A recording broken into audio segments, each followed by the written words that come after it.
Welcome here to episode 1 of Talkin Ball with Coach Gut. I'm Jeff Jazeski alongside the Coach Gut, Mike Gatelius, as we get ready for a season opener coming up against McDaniel. Coach, before we get into that, before we get into anything else, it's a long camp, but how's camp going? What are your vibes like? How's the team feeling as we have 2 scrimmages in the book and a whole lot of practices done? Yeah, we've gotten a lot of good work in, and the guys have been they've been great, focused, pushing themselves really hard. It's been a little different feeling. You know, we had 2 new coordinators this year. We had to staff did some readjusting, moving guys around, and so there's been some adjustment that the guys have had to get used to. But it's been really exciting to see guys just dig in, and they're sponges. They want to soak up the football. They want to learn it, and then they want to get out here and grind. And you know, it's been hot a few days. And, you know, to be safe, we have to cut the time back. And it's funny to see how annoyed they get, you know, when they're getting their practice time taken away. I'm not sure when I played I would have had the same attitude that these guys have. But that, you know, that's encouraging to me to see that's what they want to do. Coach, not the first time you've talked about this offseason, but we're in a new conference now. No more new MAC football. The Landmark now sponsoring football with the addition of Wilkes and Lycoming, and then Keystone on a football level. Your travel load gets lighter. You have some familiar opponents. Your area regionally makes a lot more sense now. How much does that change, you know, not the day-to-day of practice, but just your planning for the year?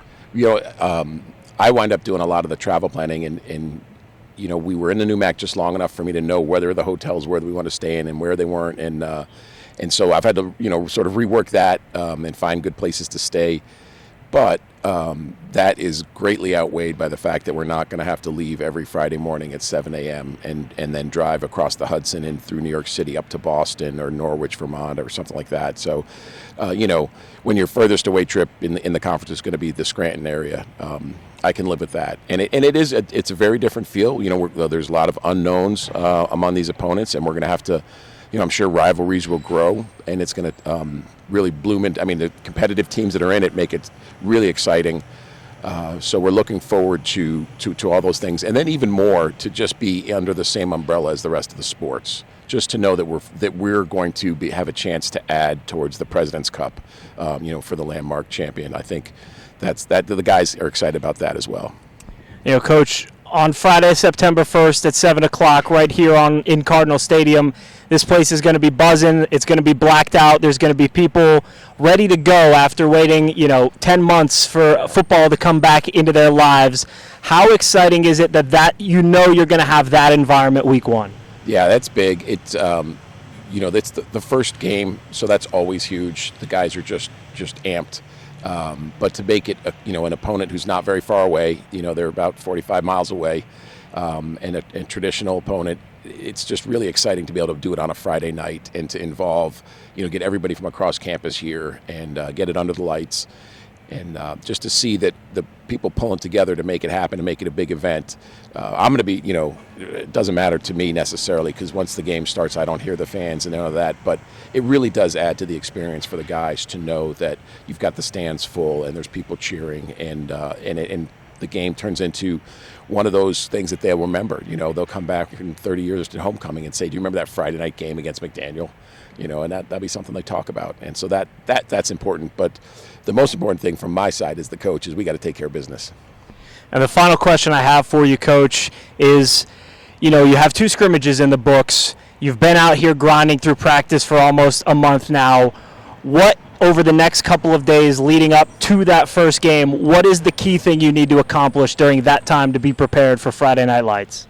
Well, we have to focus on us. You know, we have to, you know, the opener is always a tough game because there's going to be some mistakes. You have to iron some things out. And it's a cliche, whoever makes the least mistakes is going to come out the winner, but it's a cliche for a reason. And so we have to work on us. We have to get lots of situational work in. We have to make sure we're ready for 2-minute offense and 4-minute defense and, you know, those kind of things. You know, and so we're going to be working on a lot of the situational parts of a game this week to make sure that we are ready to go, because what you don't want to do is get into a game and find yourself like, oh man, we didn't get enough goal line work in and we're not ready to handle that offensively or defensively, or you know what, we didn't work on a field goal without timeouts and now you're not ready. You got to do so. You want to make sure you handle all of those things that may not happen in a game, but if you don't practice them, then you're pretty much guaranteeing that they're going to happen. So a lot of that is just very situational work. and then staying on it, and again focusing on us. What do we do well? How are we going to get better at it? And making sure that we know, our competition is who we were yesterday. Can we be better today than we were yesterday? If we can do that, then I'm excited about where we're going. Coach, thanks so much for your time. We're excited to be here next Friday against McDaniel for the home opener. Thanks, Jeff.